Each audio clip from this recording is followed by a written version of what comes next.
আসসালামু আলাইকুম প্রিয় দর্শক, সবাই কেমন আছেন? চলে আসলাম আজ আরও একটি গুরুত্বপূর্ণ আবহাওয়ার খবর নিয়ে। আগামী 24 থেকে 48 ঘন্টার মধ্যে আবারও দক্ষিণ উপকূলীয় কিছু এলাকায় হালকা থেকে মাঝারি ধরনের বৃষ্টিপাতের পূর্বাভাস দিয়েছে আবহাওয়ার মডেলগুলো। তো আগামীকাল থেকে আবহাওয়ার বিরাট বড় পরিবর্তন দেখা যাচ্ছে। এই মুহূর্তে নিম্নচাপের প্রভাবে গতকাল থেকে দক্ষিণের বেশ কিছু এলাকায় হালকা থেকে মাঝারি, কিছু এলাকায় ভারী বৃষ্টিপাত দেখা গেছে। আজও বেশ কিছু এলাকায় বৃষ্টিপাত কিন্তু চলমান রয়েছে। খুলনা বিভাগের অধিকাংশ এলাকায় বৃষ্টিপাতের দেখা পেয়েছে।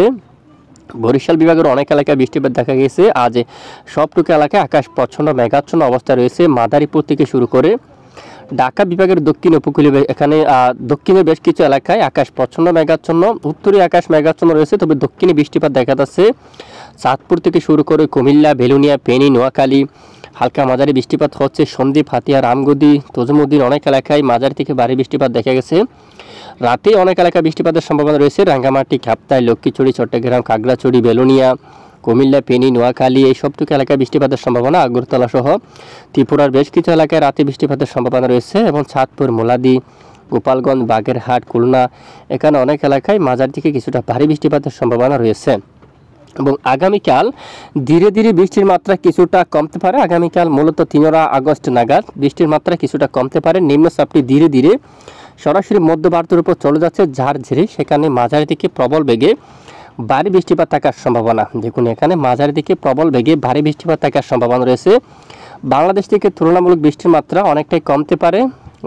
তবে আগামীকাল কিছুটা বৃষ্টির সম্ভাবনা। খুলনা, বরিশাল বিভাগের কিছু অংশে কিছুটা বৃষ্টিপাতের সম্ভাবনা দেখা যাচ্ছে। বরগুনা, কলাপাড়া এবং পাথরঘাটা, মঠবাড়িয়া এবং এদিকে পটুয়াখালী, জিয়ানগর এবং পিরোজপুর এই অঞ্চলে, বাকি অঞ্চলে আকাশ মেঘাচ্ছন্ন, সাথে এদিকে কিছুটা বৃষ্টিপাতের সম্ভাবনা রয়েছে। হাতিয়া অথবা ঠিক এই যে মাঝামাঝি এখানে কিছুটা বৃষ্টিপাতের সম্ভাবনা। সন্দ্বীপ এবং হাতিয়ার মাঝামাঝি এদিকে কিছুটা বৃষ্টিপাতের সম্ভাবনা কিন্তু রয়েছে।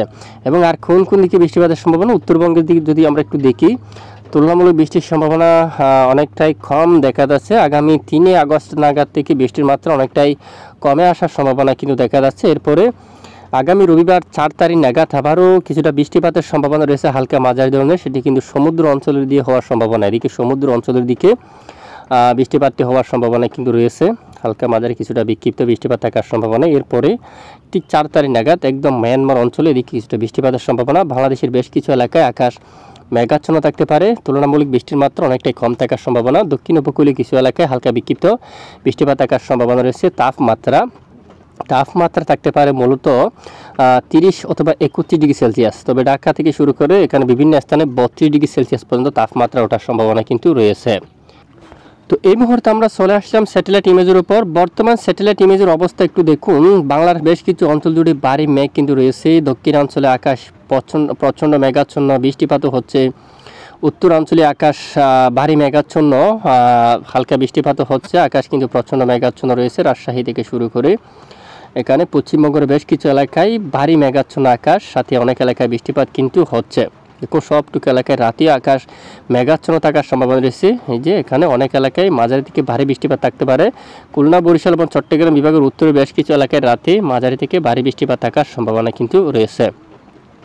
তো এ হচ্ছে মূলত বর্তমান আবহাওয়ার গুরুত্বপূর্ণ রিপোর্ট। তো প্রতিদিন নিয়মিত আবহাওয়ার সঠিক খবর সবার আগে পেতে আমাদের সঙ্গে থাকবেন। আর এতক্ষণ আমাদের সাথে থাকার জন্য ধন্যবাদ।